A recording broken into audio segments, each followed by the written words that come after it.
So I think this is working. This is me from the future. I I already did my review of Asteroid City, but I didn't put it up. So the problem is that I went and saw it a second time, and I realized I had something totally wrong. Spoilers. I'm thinking of elevating it to a 10 out of 10 because on second viewing, Hanks didn't bother me as much. But I thought they were radio actors, and the bright parts we were seeing was what we were supposed to imagine in our heads. But clearly, seeing it the second time, I'm like, wait a minute, Bryan Cranston is on TV. And my first thought was Rod Serling, right? But that's not what he was. But he's like a narrator, or he's standing there. It's black and white, but there's a camera, so he's on TV. So it's like, I think, I could be totally wrong now. I don't know. I'm too dumb to even talk about movies. I don't know why I keep doing this. It's just I don't know. But I think it's a TV, almost like a retrospective on like the time that happened or something. It's like not a documentary. What am I trying to say? Like, maybe it's a dramatization. Anyway, it's the story of, it's a TV program of how Asteroid City was made, which is a play. It's a play. So it's not radio drama. I was thinking it was a radio drama. It's a play. I'm like, how did I miss? Like, I saw them acting and being in a play and stuff like that, but it wasn't registering with me that you don't, I guess little things like them saying how many performances and stuff, I wasn't realizing that it's a play. So the black and white is a play. Now I don't even know if, like, say Scarlett Johansson, she's playing an actor playing an actor. But is she playing an actor playing an actor playing an actor? So now I'm like, I gotta see this about 100 more times and I probably still won't understand it. I'm pretty dumb. But yeah, I still like it a lot. And what was the thing? There was one quote that I got wrong. Oh wait. I wrote it down.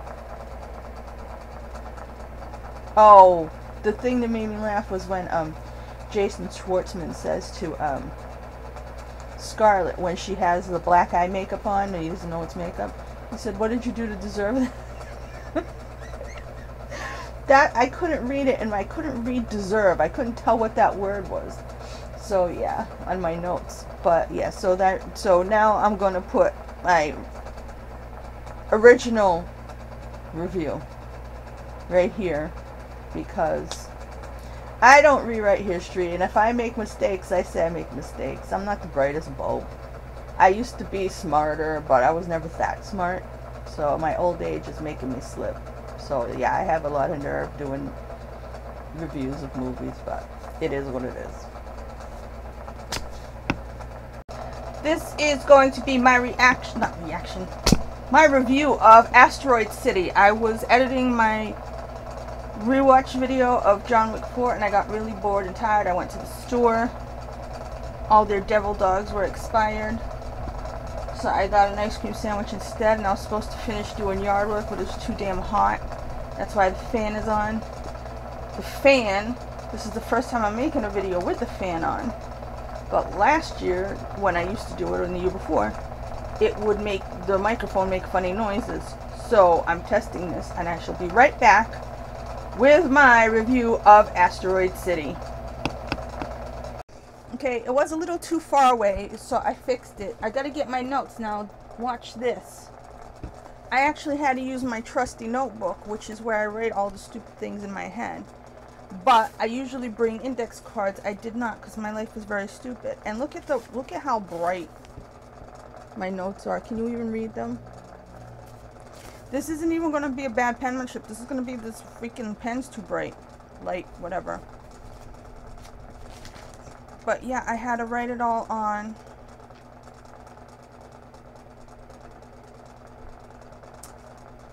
Because I forgot. 9 out of 10. I'm going to do spoilers. I'm going to just read through my notes. There was so much. All right. My going into the movie. My hair's a mess. I just found out from looking at it. Going into the movie, I was afeared that Tom Hanks was going to stink it up, because fact of the matter is, at some point we all loved Tom Hanks, you know, but he pretty much is like, you know, the guy of Tom Hanksness, and I just don't feel like he belongs in a Wes Anderson movie, which is not my business. It's Wes Anderson's business. But you know what I mean. Like, all the quirky character actors and awesome actors we've loved, all the weirdos we've loved all these years. If there's one thing he's not, it's a weirdo. You know what I'm saying? So I was kind of like, he's gonna mess it up. But luckily, he wasn't in it that much. Spoilers for Asteroid City. Yeah, he had to bring the wife, but whatever. Like I said, they weren't in it that much. He did stick out. You know. Anyways, let me get to my notes here.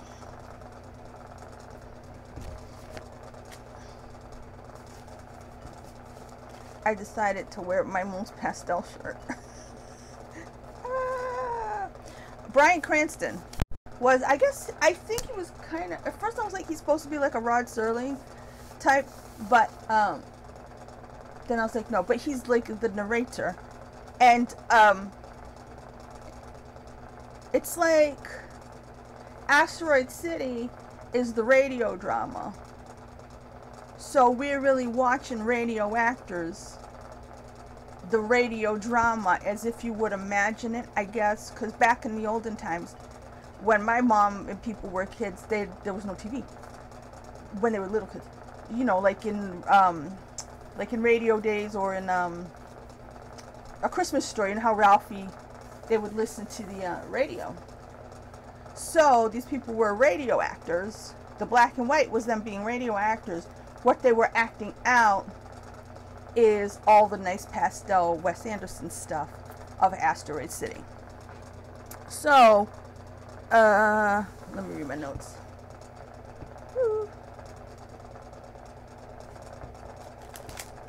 Yeah, as I make a mess. And this is how it started out with ink ribbon. I feel like that's a Tom Hanksy thing, actually, because he loves his typewriters. What am I saying? Ed Norton is the writer. And I'll tell you what, I did get confused a couple times, and it occurred to me, since I didn't do this right out of the theater, which is what I used to do, I'm getting really laxative. And, tardy. And I'm doing everything wrong. But I just, a Schumann residence, end times, really knocking the stuffing out of me. I stopped having any chi left, though, like sometime last year. But I was reading the credits as fast as I could. I didn't read all of them because I missed that somebody was in it.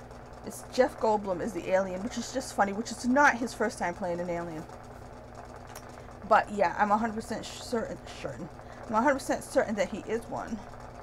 Sexiest alien ever. What does that say? Okay. The little kids, when they were all saying what they were, and the little girl says, "I'm a fairy." You know, I love that kind of crap where you have to hear the thing. I just said this, like, about having to hear the joke, having to suss it out on another movie. Can't read my handwriting. Arid Plains Meteor, strawberry milk. I thought I should get some on the way home, and I forgot. Yeah, I was a big fan of Strawberry Quick when I was growing up. Which I was thinking it was the 70s, but it wasn't, I guess. I guess it was way before then, because they were doing nuclear testing. There was a Raising Arizona reference. Oh, the kids in the car. The kids were beating the crap out of the car. That's a Raising Arizona reference. Matt Dillon looked good. The Tupperware, again, Coen Brothers reference. The Big Lebowski. I'm not going to tell you what that was. But yeah, I don't know. Maybe all of us who grew up with, all of us Gen X people had really strange adults around us. Or maybe it was their adults and they passed it on. We just didn't know how to talk to kids about important issues like death and whatnot. But yeah, I I like Jason Schwartzman's face. See, there was somebody else who had 2 Z's in their name the other day. I couldn't say that either.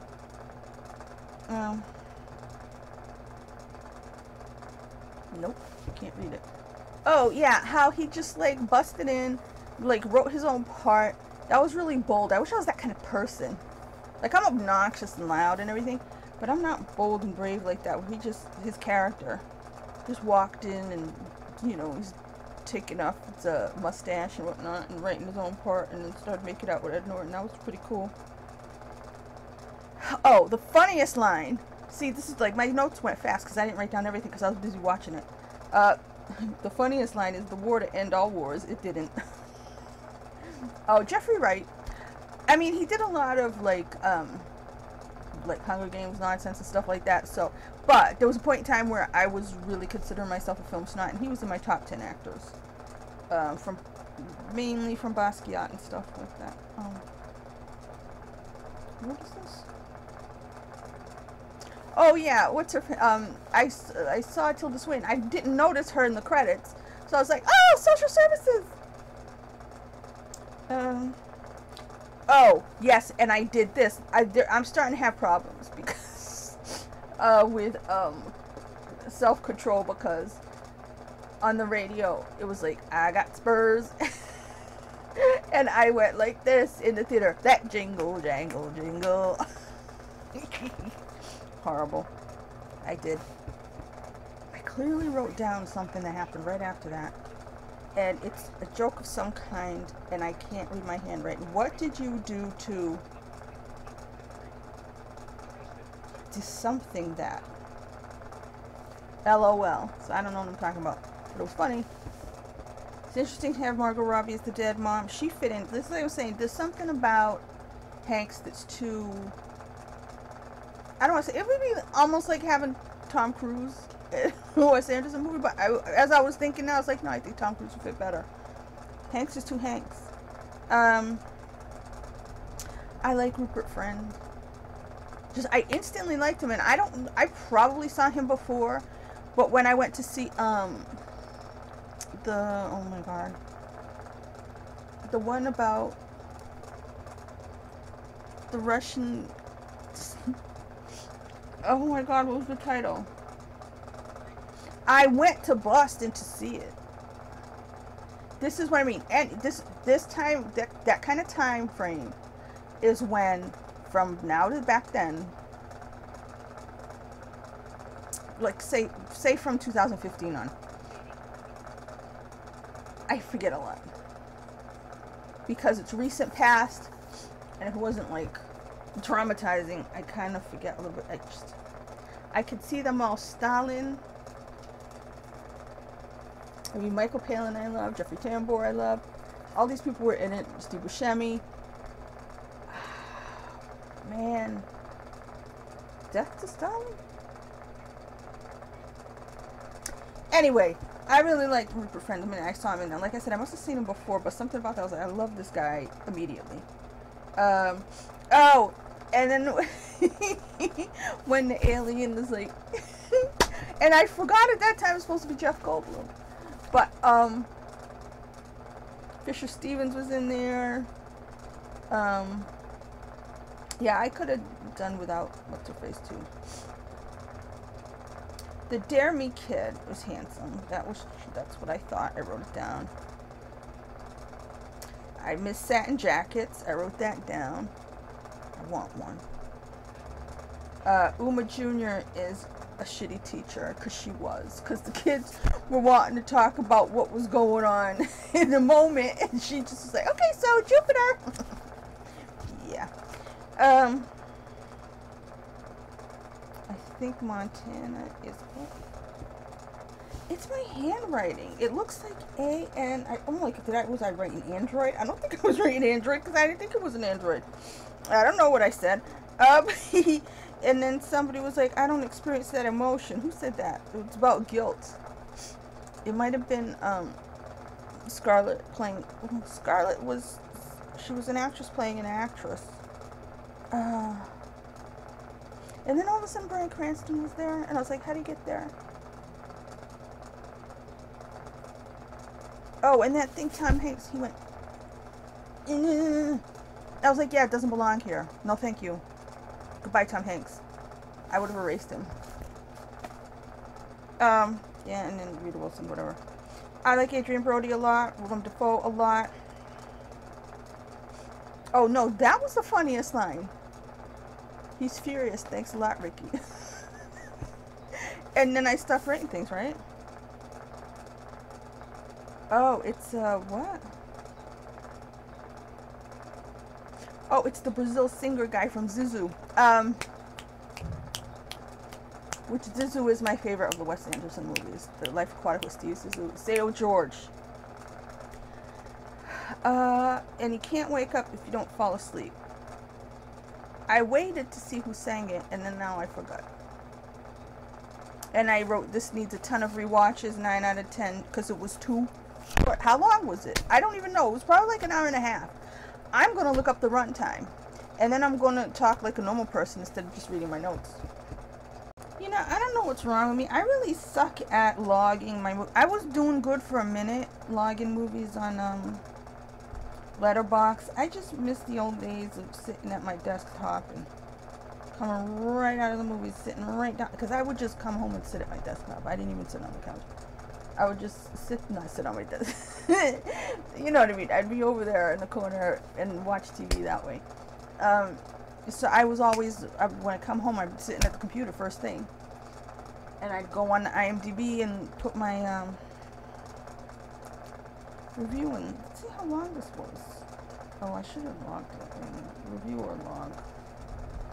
When did I go? I went Friday. Yeah, because you're kind of supposed to do it on the day. I'm not going to review it because I'm doing this instead. So how long was it? Runtime. An hour and 5 minutes. Yeah, it's like an hour and a half. This is what I mean. I mean, really. So yeah, it's got a 3.8. I don't go by. See, I like out of 10. I don't like out of 5. So yeah, let's see. Did I miss anybody?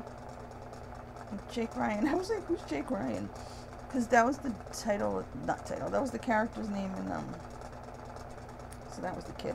In, so the character's name in, see, Liev Schreiber seemed like the type of character that Tom Hanks was. So I was like, we got Liev Schreiber, he's big and tall, and, you know, what do we need Tom Hanks for? But yeah, Jake Ryan was the supposedly cute boy in 16 Candles. He wasn't my type. Steve Carell, yeah, I wasn't expecting him to be there either. I don't know why. I don't think I can read. Or maybe it wasn't in the... I don't know. Jarvis Cocker, that's who sang the song.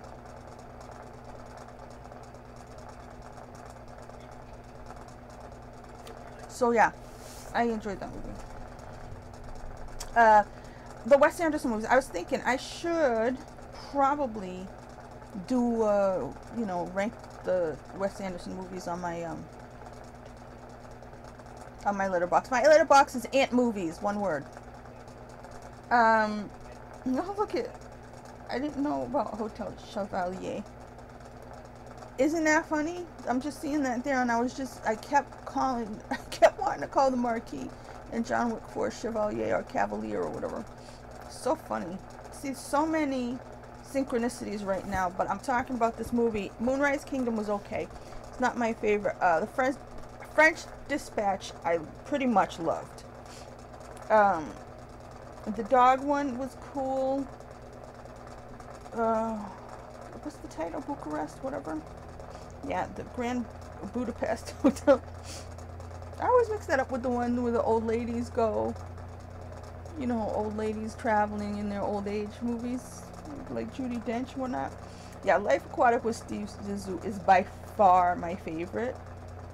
You're gonna see with me, even though I didn't acknowledge this before, I guess it's true, the more open-hearted, really heart on your sleeves kind of, not even heart on your sleeves. Okay, so a million years ago, when I decided I was going to be spiritual, no, I read this book, Shambhala, something something, this path of the warrior, sacred path of, I don't know, something like that. Anyway, so it was like spiritual warriorship. Anyway, the point was, he was talking about how you're supposed to be, and it's like when reindeer get their reindeer antlers, they're little nubbies, and they're soft, and they're delicate, and you gotta be like that instead of the hard antlers. That's what your heart should be like. So heart chakra stuff. So for me, I guess really, looking back, I was always like that, not realizing it. It's the one where there is suffering and emotional upheaval and, you know, winning and triumph and the right thing happening, and you know what I mean. So yeah, so that one being the most heartfelt, that's the word probably. The Darjeeling Unlimited, I didn't watch that for a long time, and then I was surprised how much I liked it. I don't remember if I saw Bottle Rocket, to tell you the truth. Yeah, I don't know what Hotel Chevalier is. Is that an actual movie? Rushmore, I didn't really like. See, Rushmore and the Royal Tenenbaums, I was iffy on, because those were a little bit too, you know, I want to say sterile. That's got to be the wrong word. Did he make more movies than this? I don't think I saw the Fantastic Mr. Fox. You know why? That's George Clooney, right?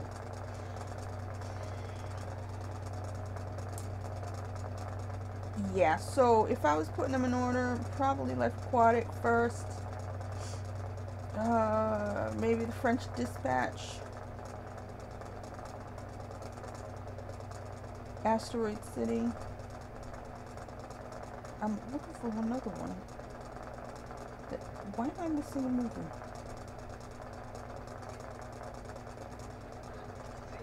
I mean, I like the dog, but what am I looking at?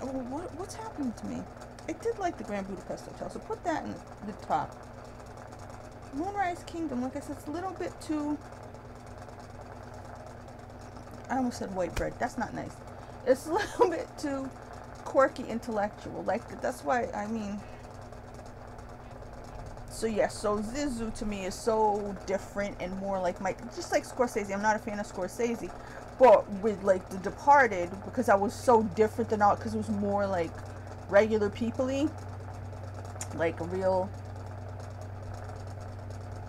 you know, emotions. I like emotions. They're good, even if they're bad. Feelings are good, and Other Lies was...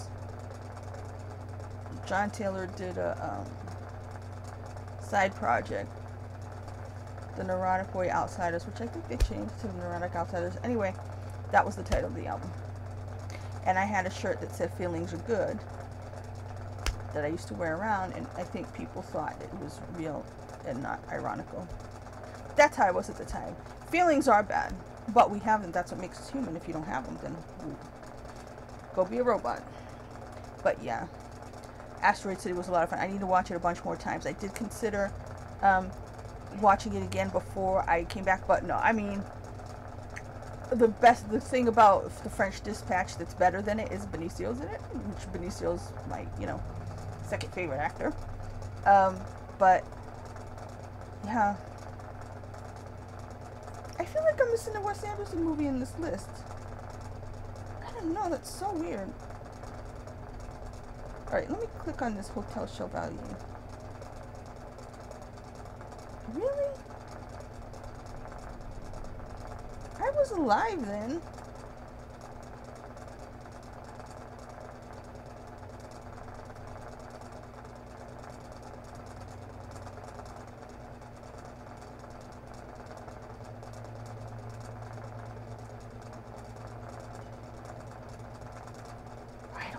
That movie at all. Okay, that's very weird. Maybe I did watch it. I don't know. Okay, so yeah. So what else about this movie? No, it was fantastic. It was like, I feel like he is getting better and he is growing. And it's so funny that just like at De Palma connection, which doesn't make any sense to me because I love De Palma and I don't see, I don't really see where he's. I mean, he doesn't like. To be influenced by somebody and your movies look nothing like theirs is amazing.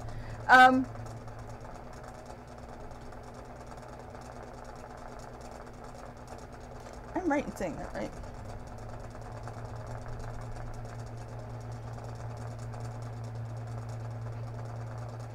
But yeah, I just oops. I keep clicking on the wrong things. My fingers don't move as fast as the screens, and then I hate phones. I hate doing everything by phone. I really don't belong in this century. I've said it a million times.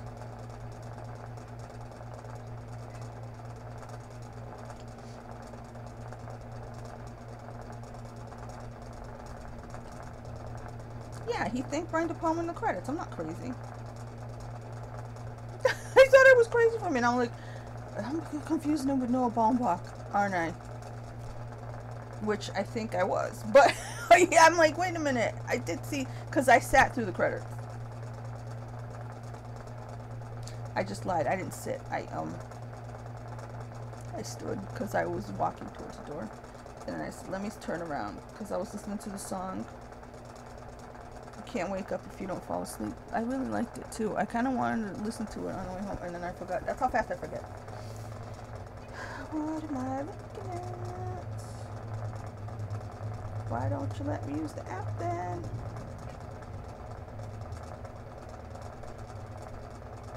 Yeah, he did thank him in the credits. I wasn't nuts. But yeah, so, and I don't know why he thanked him. But it is Noah Baumbach I was confusing him with. Anywho, I don't make no sense. I enjoyed the movie. 9 out of 10. I need to see it a bunch more times. I really like Rupert Friend's face. And the rest of him. Yeah, Jeffrey Wright was a lot of fun. The alien was the best. It was too short. Because I remember being like, what, that's it? Not even what that's it. Like, I could tell it was wrapping up. You could tell it's wrapping up. But it's like, really? We're going home? But, and the nerd children and everything. I was never, that's the thing. Like, I wasn't one of those weird nerd children. I mean, they're smarter. So, you know, I guess they have to be like that. I wasn't one of those. I had glasses, but I wasn't one of those. So, I can't relate there. But, no, I like, it was like, because you gotta watch it a couple times, because it is a teleplay. No. It's a radio drama inside a movie, and the movie is the black and white, but the thing inside is the color.